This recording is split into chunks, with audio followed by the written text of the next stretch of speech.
ꯑꯍꯥꯟꯕꯗ ꯃꯌꯥꯝ ꯄꯨꯝꯅꯃꯛ ꯈꯨꯔꯨꯝꯖꯔꯤ ngasi aina mayamda share tawjaningba ngasi gi topic ase akoigi maitai gi warisingda pakhangba ani suna leiribasi matangda sayetnaba wakalda sayetnaba leiribasingsi gi matangda ai mayamda share tawjage kanglaicha moina pakhangba gi matangsi mayam punamakna khangbiramlagani haina khanjay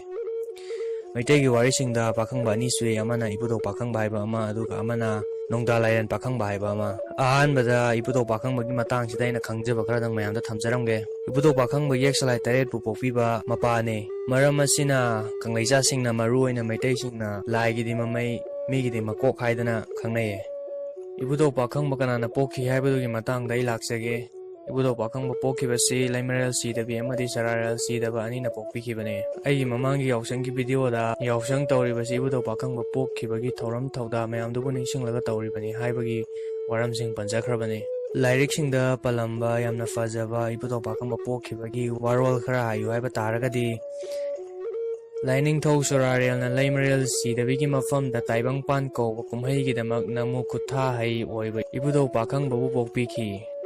asumna fajaraba wahai adagi bata mayam asu thengnari ado hairamiba wahai sing asigi wan to khantok charamaroge maramdi thogolon khangdabo na thogani makata na ibudo pakhangba si laimaral sidabi ima gi thawjal phangjaki sararal sidaba ipa gi su thawjal phangjaki maram aduna oining bada oiba ngame nongdol ahang bada leiragana nongdol pakhangba haina kaunai lainungda leiragana lainung lonja pakhangba haina su kaunai Ajumna ibudo pakhangba si yeksalai tarit pu pokpiba mapani haibasi leire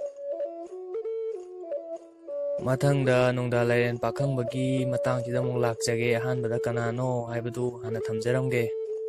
Kristagi matamda haibadi 0 BC haigadra natraga 1 AD haigadra adugi matamduda Kangleipakta yamna matik mathawna leiba ningthau amakak palamme ningthau adubu ngasi fawba nongda lairen pakhangba haidana kanamtana kaungnaba leitana ningsingnari adu waragadi maitai singgi warida pakhangba ni subagi warisi matang swaisida amana ibudo pakhangba yeksalai taret pu pokpiba ama leire aduga amana ningthau oina panbiramba nongda lairen pakhangba ama leire aduna pakhangba ni subagi matangsi sayetnabiranu makata jarake makata na nongda lairen pakhangba kanana pokhibano haibadagi matangda mung lakjage nongda lairen pakhangba si sontreng ningthauna maitai leima yabirok pu panaduna pokhibane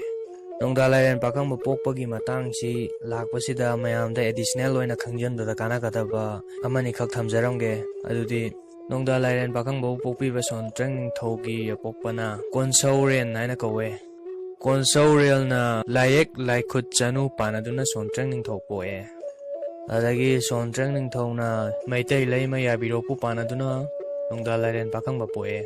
nongda lairen pakhangmana laisnaga panaduna luwang khaloi tompokpa poe asumna mathang laikre makata na nongda lairen pakhangba-gi maming thonkibagi matangsida mung lakjage nongda lairen pakhangba si matonda pokhi yamna tangna fangjaba masani haidana nongdol thaktagi tarakpagummi haidana maki ahanba mamingda nongda haiba ma hapibane makata na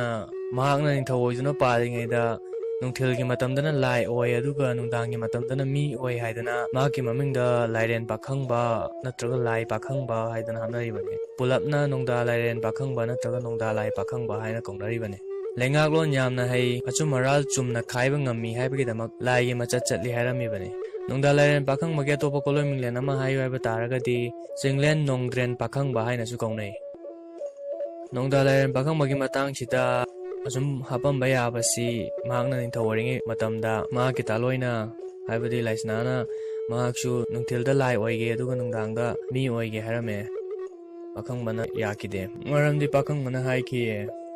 aidi nongmadondagi kumlakpani mi oibasu yai lai oibasu yai nahakti poreitona khuntorakpada yaurakpani lai oibadi yade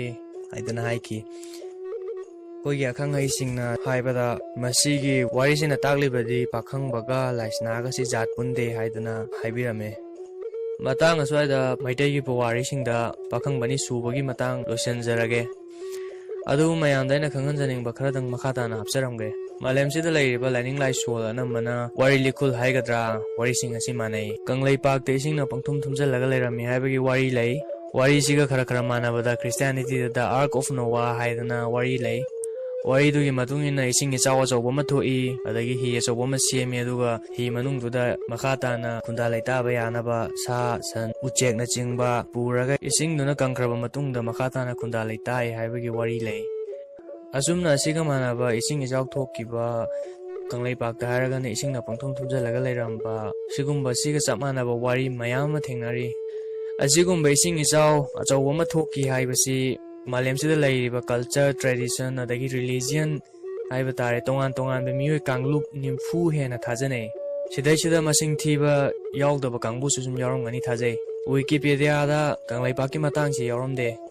ꯑꯁꯨꯝꯅ religion ꯑꯃꯒ ꯑꯃꯒ ꯃꯤꯑꯣꯏ ꯀꯥꯡꯂꯨꯞ ꯑꯃꯒ ꯑꯃꯒ ꯊꯥꯖꯅꯕꯁꯤ ꯀꯗꯥꯏꯗꯅꯣ ꯈꯔꯗꯤ ꯃꯥꯟꯅꯕ ꯁꯨꯝ ꯌꯥꯎꯋꯦ ꯑꯗꯨꯅ ꯅꯣꯡꯗꯥ ꯂꯥꯏꯔꯦꯟ ꯄꯥꯈꯪꯕꯒꯤ ꯃꯇꯥꯡꯗ ꯅꯤꯡꯊꯧ ꯑꯣꯏꯅ ꯄꯥꯟꯈꯤꯕꯒꯤ ꯃꯇꯝꯁꯤ ꯈ꯭ꯔꯤꯁꯇꯒꯤ ꯃꯇꯝꯗ ꯄꯥꯜꯂꯝꯃꯤ ꯍꯥꯏꯕꯁꯤ ꯆꯃꯝꯅꯗꯅꯕ ꯁꯦꯡꯗꯣꯛꯆꯔꯝꯕꯅꯦ ꯉꯁꯤꯒꯤꯗꯤ ꯃꯇꯥꯡ ꯁ꯭ꯋꯥꯏꯗ ꯃꯌꯥꯝꯗꯒꯤ ꯀꯥꯏꯅ ꯌꯥꯊꯪ ꯅꯤꯖꯒꯦ ꯑꯗꯣ ꯂꯣꯏꯁꯤꯜꯂꯛꯄꯁꯤꯗ ꯁꯕꯁꯀ꯭ꯔꯥꯏꯕ ꯇꯧꯕ ꯀꯧꯕꯤꯒꯅꯨ ꯑꯗꯒꯤ ꯚꯤꯗꯤꯑꯣ ꯃꯊꯪ ꯊꯥꯒꯠꯂꯛꯄꯁꯤꯡꯗ ꯌꯦꯡꯕ ꯐꯪꯕꯤꯅꯕ ꯕꯦꯜ ꯑꯥꯏꯀꯣꯟꯗꯨ ꯅꯝꯕ ꯀꯧꯕꯤꯒꯅꯨ ꯂꯥꯏꯛ ꯁꯤꯌꯔ ꯑꯗꯒꯤ ꯑꯁꯣꯏ ꯑꯔꯥꯝ ꯌꯥꯎꯔꯒꯁꯨ ꯀꯃꯦꯟ ꯇꯧꯕ ꯀꯧꯕꯤꯒꯅꯨ ꯊꯥꯒꯠꯆꯔꯤ